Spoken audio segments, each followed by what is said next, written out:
A hardened heart will keep you from perceiving spiritual truth. Psalm 95 verses 1-2, 6-7, and 8-9. If today you hear his voice, harden not your hearts.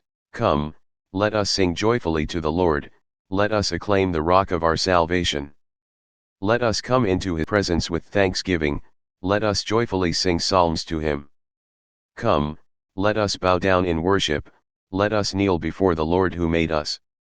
For he is our God, and we are the people he shepherds, the flock he guides. Oh, that today you would hear his voice, harden not your hearts as at Meribah, as in the day of Massah in the desert. Where your fathers tempted me, they tested me though they had seen my works. Harden not your heart. What use would a hardened heart be? If a loaf of bread hardens, what can be done with it? Once hardened, nothing can be done to restore it.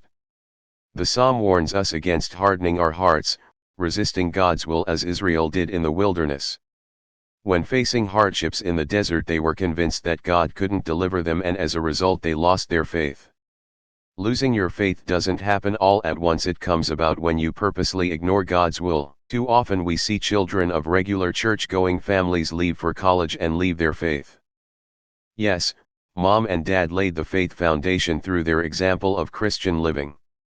So what happened to the college student? They start stepping away from God's commandments when they skip Mass to study.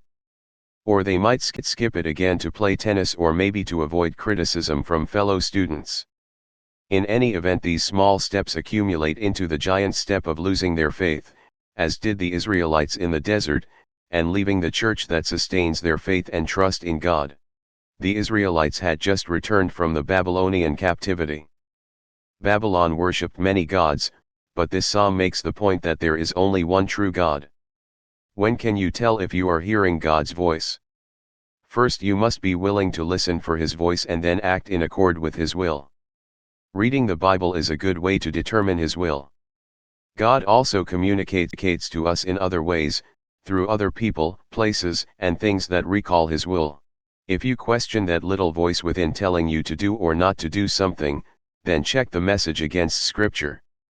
Feeling guilty or unforgiven, then read the story of the good thief, or the one about the woman caught in adultery. Feeling betrayed by a family member, then read about King David's thoughts and actions toward his son Absalom. It becomes easy to harden your heart when you aren't close to God, his church, and his worship. Meribah means quarreling or strife, and Massah means testing.